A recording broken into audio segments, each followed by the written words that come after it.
जो हमारा है शरीर दिखाई देने वाला बाहर से, उसके लिए ये 4 सोपान है: यम, नियम, आसन, प्राणायाम। अपने सूक्ष्म शरीर के लिए प्रत्याहार, धारणा, ध्यान, समाधि।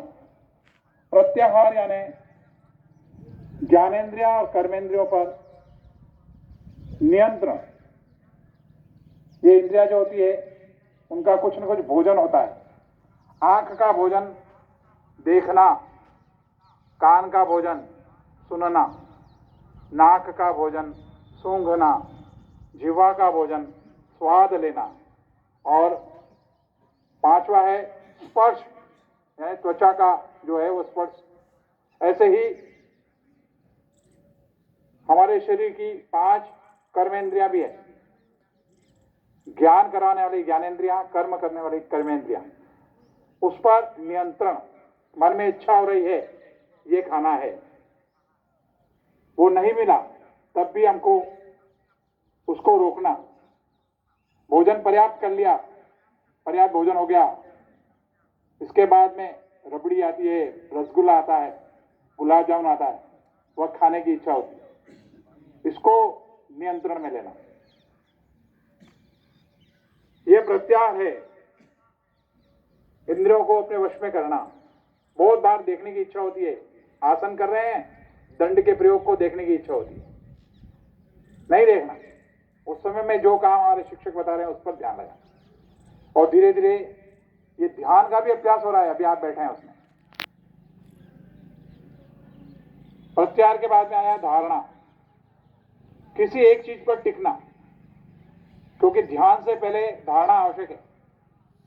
किसी न किसी एक चीज पर टिकना अर्थात अपने इष्ट देव का ध्यान करना। भूमध्य आंखें बंद करके अपने दोनों भौहों के बीच तिलक स्थान पे देखना, किसी मूर्ति का स्मरण करना, किसी मंत्र पर ध्यान करना, आंख बंद की, कोई ना कोई मंत्र का जाप करना। तो धीरे धीरे धीरे धीरे धीरे आप अंतर्मुखी होते हैं, अपने सूक्ष्म शरीर का दर्शन करना प्रारंभ करते हैं। कहते हैं मुझे ध्यान लगता ही नहीं है, आंखें बंद है, भाई साहब क्या करे, देख रहे हैं, दाएं तरफ क्या हो रहा है वो देख रहे हैं, बाएं तरफ क्या हो रहा है, कोलाहल हो रहा है उसका देख रहे हैं, कोई चींटी चढ़ गई पैर पे तो उसको हटा रहे हैं, आंख में कुछ पिक्चर आती है तो उसको साफ कर रहे हैं। तो धीरे धीरे ध्यान जो लगता है 35-40 मिनट के बाद में लगना प्रारंभ होता है। तो ध्यान का भी कहा है, तीसरा सोपान आसन का स्थिति के अंदर बैठना भी है। पैर दुखने लग गए तो पैर को आगे पीछे कर लिया अपन ने, तो एक एक सीढ़ी आगे बढ़ते हैं। तो पहले मंत्र का उच्चारण करते रहते हैं, धीरे धीरे धीरे धीरे बिना मंत्र के भी ध्यान में बैठे तो ध्यान लगने लगता है। और अपने पीट्यूटरी जो ग्लैंड है, मास्टर ग्रंथि, पीयूष ग्रंथि, उस पर भौं के बीच में एक सफेद सा चक्र दिखने लगता है। धीरे धीरे धीरे धीरे ध्यान बढ़ता है, और जितना ध्यान लगाएंगे चंचलता, एकाग्रता बढ़ती है, चंचलता दूर होती है, एकाग्रता बढ़ती है, स्मरण शक्ति बढ़ती है, संभाव में आने लगते हैं, सुख दुख में समान स्थिति रहती है। पर्स घूम गया, हाय तौबा मचा लेते, घड़ी घूम गई, मोबाइल घूम गया, ठीक है, मिलना है मिल जाएगा, घूम गया, जहां गिरा था देखने की कोशिश की, नहीं मिला, तो मन एकदम विचलित हो जाता है, वो नहीं करना। और अंतिम बताया है कि जब हम पहला पड़ाव 25 साल का, दूसरा पड़ाव 50 साल का, तीसरा पड़ाव 75 साल का, और अंतिम पड़ाव 75 से ऊपर संन्यास आश्रम, और उसके बाद में अपने शरीर को ब्रह्म कपाल से बाहर करना। तो ये संतों का है बहुत बड़ा। तो ऐसे अष्टांग योग के बारे में अच्छा पढ़ना, अध्ययन करना।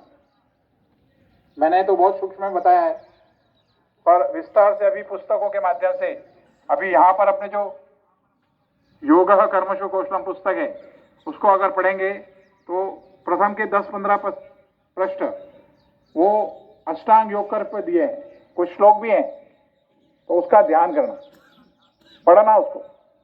सभी ने खरीदना, किसी ने नहीं लिए तो ले लीजिए, अंतिम है वो भी समेट लेंगे।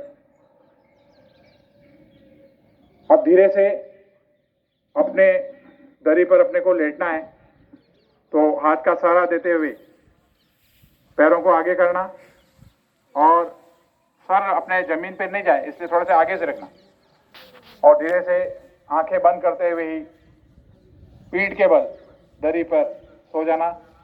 पैरों को थोड़ा सा दूर रखना है, हाथों को अपने शरीर से थोड़ा सा दूर रखना है, दरी से नीचे नहीं लेना, हथेली आकाश की तरफ रहेगी, आंखें बंद है, पैर पे पैर नहीं चढ़ाना।